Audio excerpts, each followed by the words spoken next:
Hi, Jill from St. Croix Paranormal here. Today we're at the Warden's house in downtown Stillwater. Pretty awesome place. Here with Sean. Thanks for having us today. Thanks for coming. Can you give us a little history on the Warden's house? Yeah, absolutely. This was built for the Minnesota State Prison, which was about 100 feet from where we're standing right now. This house was built in 1853, so it's actually 5 years older than the state of Minnesota. And we had 13 different wardens live here until 1914, and that's when the prison moved down to Bayport. And then we've been running it as a museum ever since 1941. This is the dining room. This is actually an addition to the house. This part was put on about 25 years after the rest of the house in 1878. Okay. This was put on. But it's just bigger just because the warden did a lot of entertaining. So senators, governors, all that stuff was in this room. Mm-hmm. So this one, we think it's kind of a music room is kind of how we see it, and because the only picture we have of the inside of the warden's house is actually that one over there, and it's the grandkids. That is the grandkids of Warden Wolfer for kind of a Christmas photo with the big stuffed deer. So is the south parlor. Victorian homes, essentially the front of your house is going to be a lot more fancy than the back, just because this is where you're greeting your guests. So you could, in this room they would pull a curtain in between these two rooms because the fire burning or the wood burning stove was in the other room, and then you could sit in here, smoke cigars, read a newspaper, embroidery, what have you. Probably all these rooms were bedrooms at one point.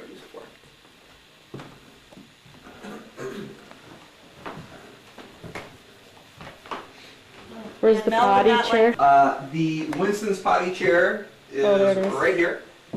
Is that? Wow. Yeah. And this is actually a picture of Winston using that potty chair outside next to the prison wall. Cool. And then our resident alleged ghost is right here, Trudy. Here you go, Jerry. Here's a picture of the Trudy.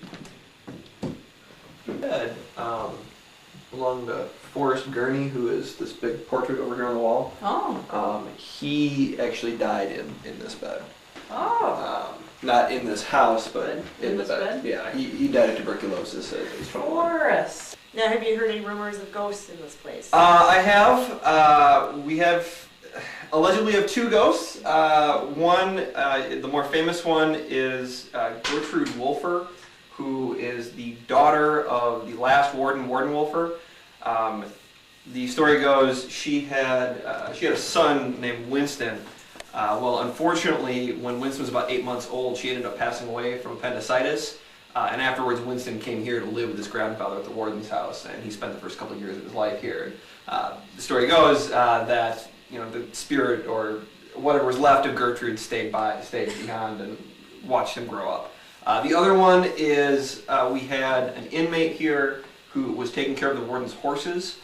And apparently he loved the job so much that when his prison term was finally up, the first thing he did was go down to Minneapolis, break a window of a jewelry store, and then wait for the cops to show up and bring him back to jail. And he loved it so much apparently that even death couldn't keep him away from his job, and he stuck around 100 years later. One of the guys was walking back here, and he thought that he felt a cobweb hit him in the face, but we had literally just been back there, so if it was a cobweb, it was a really fast spider.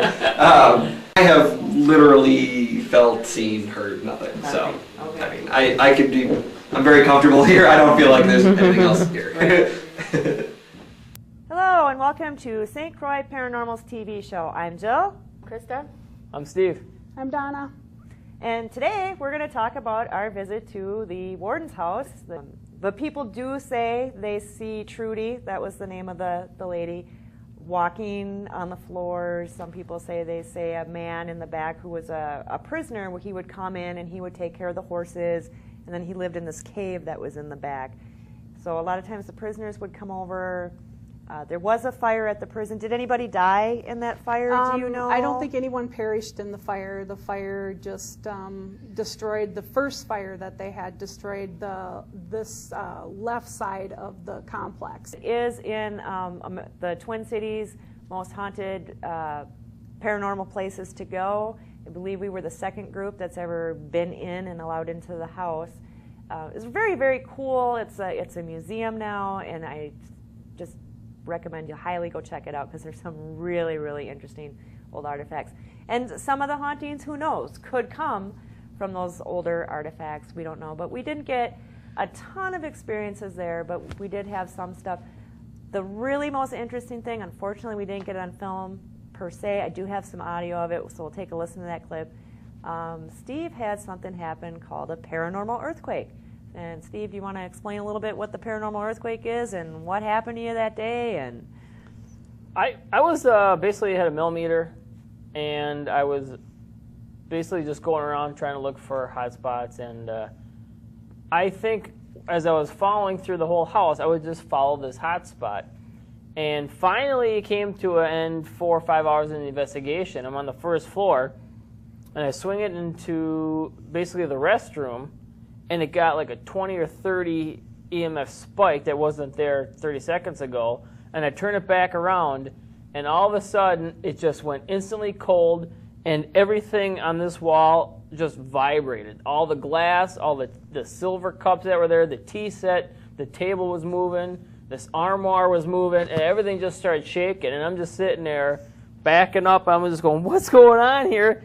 And I'm just calling around like, did anybody else hear any of that? What's going on? And we do have a clip. We have some audio, I know for sure. And I think one of the cameras was rolling that was close, but it was something I've never experienced before. I heard him screaming, and so then he's just like, oh, he's just like freaking out. I'm like, what's going on? I come in, he's explaining it. I'm like, are you sure you didn't like jiggle the floor? Are you sure? Even I think you jumped up and down just to prove that that's not, just by somebody walking around is not causing that vibration. I really wish we would have had a camera running at the time, but just kind of an interesting experience at all. Can you explain to people what a paranormal earthquake is? It'd be like a ripple through the environment of energy, and it just caused everything to move enough that it was super loud, it was super cold, and it just startles you that it's like there's nothing here. I'm turning my body, I turn back, and it's just everything is moving. And there's nobody else with me. I was just by myself. And what's odd about that too is when something like that did happen, like when it happened to you, absolutely nothing got broke. Nothing was out of place. Nothing was moved, but yet it was loud. You could hear it. And it's quite strange.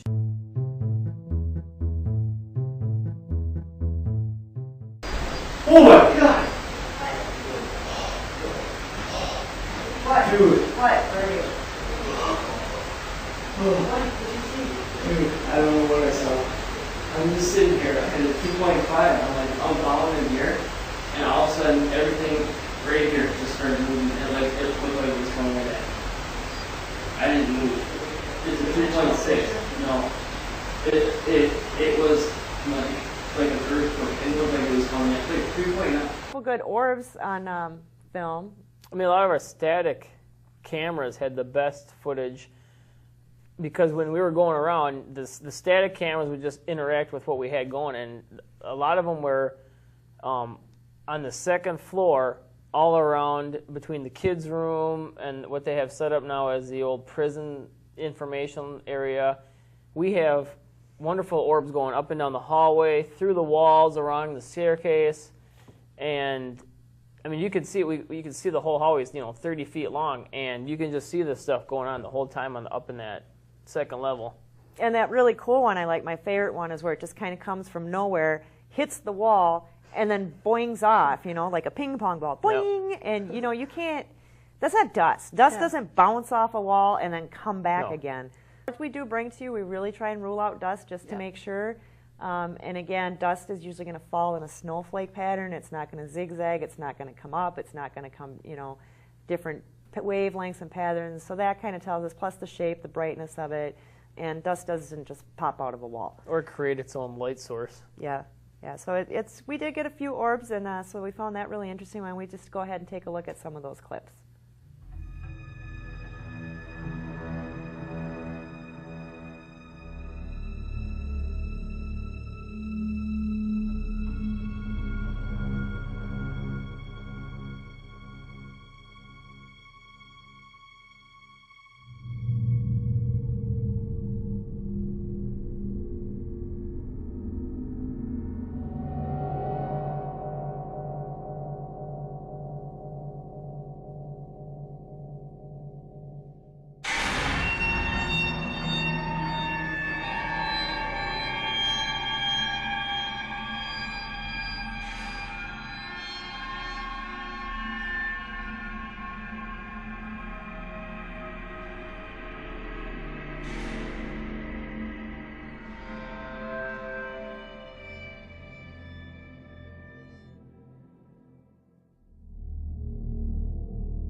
But Donna, you had something very interesting happen. Yeah, well, right up at the top of the stairs, there was a room that had like the Edison machines in it, and I actually had walked into it, and I smelt flowers, so I asked Krista to come in, and she also could smell them. And then we went back in the room, and after the odor was gone, and then it smelled Like old house. musty house. Yeah.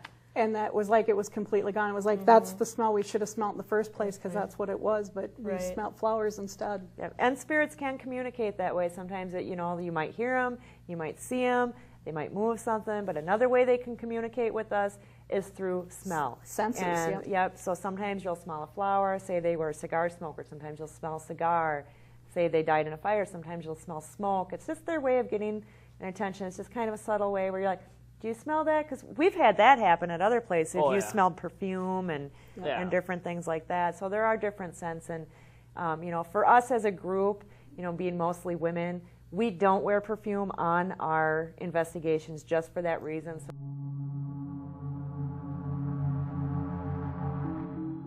Can you smell perfume in here? Because I'm not wearing any. Yeah? You smell that? Mm-hmm. Kind of like lilies or lilacs or something? I do. Are you in here? I can smell your perfume. Kind of faded away a little bit. I don't see anything that would... Kind of sweet. Maybe roses? Yeah, I smell it. Flowery something. Yeah, flowery. The way the house smells here, this is something different, that's for sure. Oh yeah, it was definitely a flowery smell. Yeah, it was in here. I pulled her in. Musty. Oh no, it smells weird. Yeah, I know. It smells totally different, don't it? It smells kind of musty. Yeah. Oh. What's that? Now it doesn't. Now it doesn't. No, I know, but now it doesn't smell like that. I mean, it was real kind of pleasant to walk in there. Now it's. When I smelled Now it it over smells. in this corner. You didn't smell the musty smell in there the last time. You go in there, it smells musty. Then as we came back around, we noticed that there were pictures on the walls, and Of those flowers. of some Of flowers, and flowers. we had actually asked the curator, and he had said that he had just removed them from the bathroom that week and had put them on the wall. And did he say a 10-year-old girl? it was a little girl that liked to paint. I can't remember what her name was. Yeah, it started with an L, but I just can't get Right, it and myself. what's interesting with that is that he said she loved to paint, and she loved to paint flowers. And so for you guys to smell the flowers, the pictures of the flowers were just put out. And the other interesting thing is, we got an EVP. You want to talk about that EVP at the time that was going on? You and that guy were talking. Sean and I were talking. He's the curator, and we were talking about the photos and the pictures. And I said, well, maybe that's her way of thanking you, just the smell of the flowers and stuff. And he ended the conversation as he's walking, well, you're welcome to the little girl. And then we got the EVP that said, yeah, you're welcome. you're welcome. So yeah, So she acknowledged that, that he had did that for her, Right. which I thought was really kind of cool. it was interesting. And I did hear from somebody too that kind of knows a little bit about the history, like the older things you wouldn't normally find in a book. She's kind of the here and now of Stillwater. She informs me a lot. Yeah, she had passed away. The little girl did really early. Yeah, she had passed away early. The other thing is she had told me that there is sightings of a little girl there. Yeah. So that all kind of correlates and confirms that there definitely is this little girl. I don't know if it's for sure her, but it sure seems to me a coincidence that it for sure would be. Yeah, Definitely. They were nice flowers, though. They smelled they very nice. They smelled nice and looked nice. These paintings here, all these flowers, they were done by Luella Gurney, who died when she was 11. Really? Oh, really? Yep. Like this? Yep, all four of them. There's one more on the other side of that doorway. They're flowers. Yeah, they're all flowers, and I actually, until yesterday, they've been in the bathroom for the last 15 years. They came out. Maybe they're telling us they're happy they're out. That's why we smell I flowers. just pulled them out the other day. That's interesting. Boy, she was a good little artist, huh? Yeah, she's amazing. That's why I wanted to take them out of the bathroom, because I thought they're really amazing. How old was she? She died when she was 11, so these are done Wow. 8 or 9. Well, oh my God, really? What'd she die from? Or they don't know? You know, I don't. It might be in some record, but I guess I just don't know off the top of my head. Yeah. Brought your photographs, your pictures out for people to see?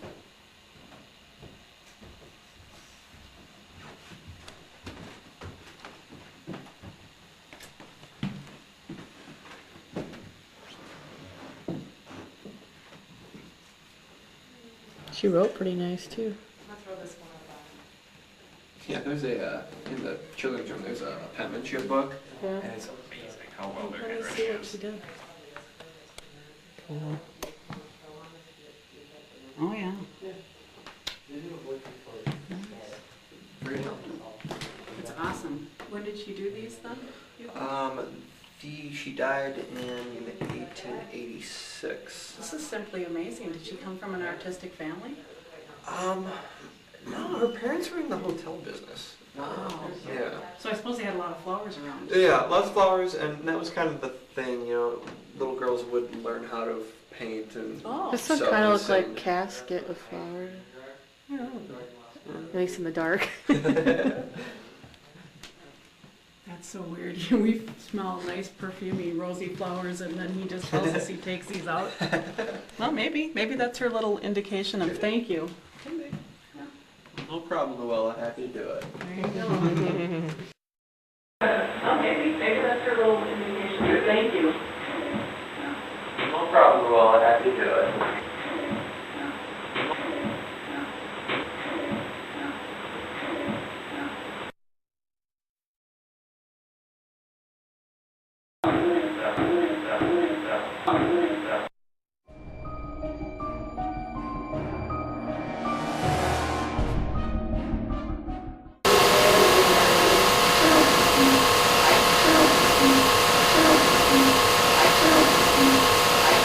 Box session. We got quite a few interesting ones. I got one that says, "My name is Chris." My favorite and most interesting one is, my question was, what is your favorite thing to do? And you hear a lady say, make a butter salad. And when I heard that, I'm like, butter salad? And I'm thinking a stick of butter. I'm like, who eats a stick of butter? You know, that kind of stuff. So I actually looked this up, and guess what? It is a type of lettuce that was introduced in the early 1900s.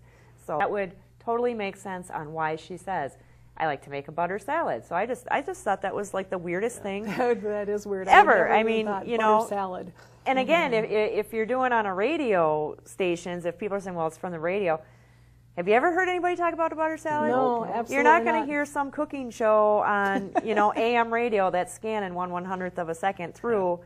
It's just craziness. We got like, he's creeping down the stairs. Yeah. One I like that was for Krista, I believe it was for Krista, is that you were by that one room that's now where all the sheriff stuff are and the gangster stuff is, and you're just kind of headed that way, and you kind of hear a guy, he's kind of got like an accent or something, he's like, come over here.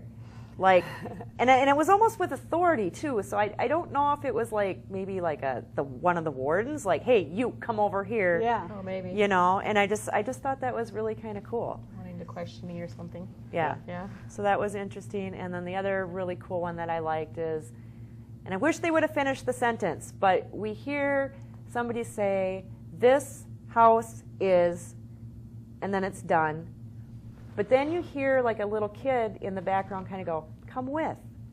So you hear, this house is, and a little kid, come with. So I really wish I know what the sentence was going to finish. I can't even speculate.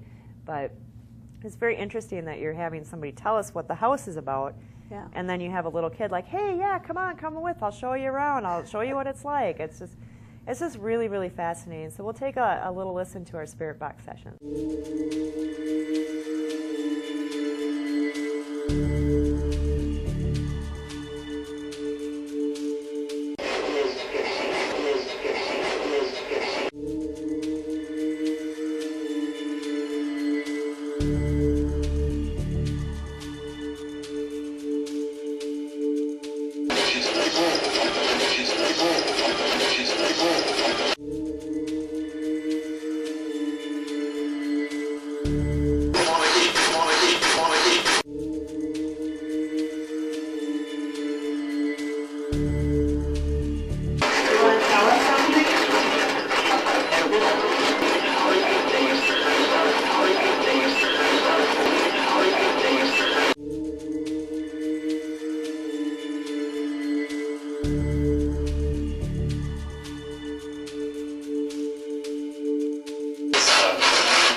Yep, old records. All the, and he did play the music at the end for us. That was kind of cool too. Yeah, and I wanted to touch on that. If you guys ever go, and like I said, please go. It will support the Warden's house.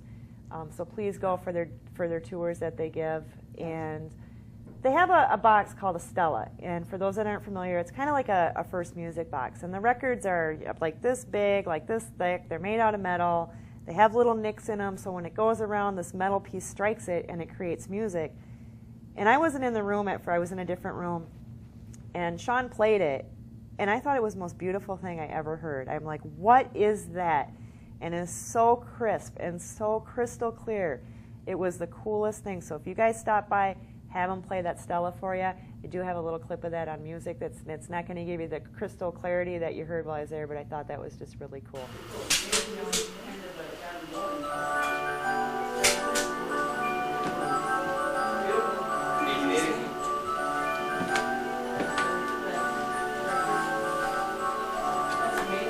What is that? Nope, this is Norwest still. We got it in the 50s, but it's from the 1880s. I know, right? Yeah, right.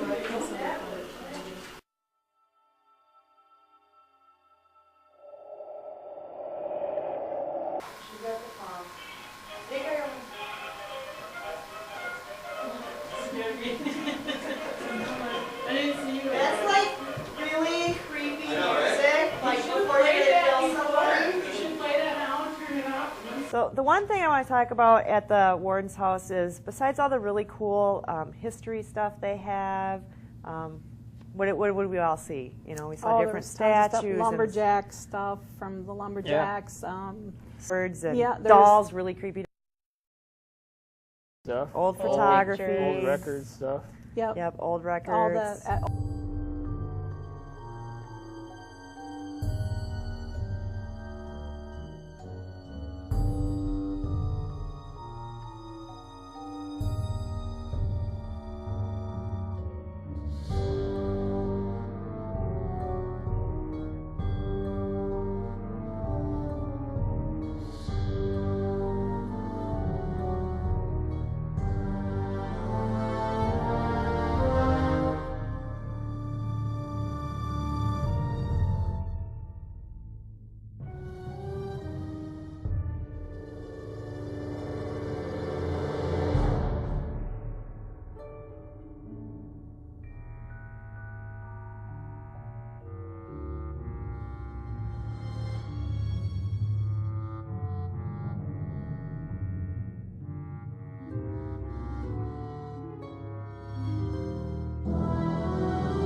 Thanks for watching.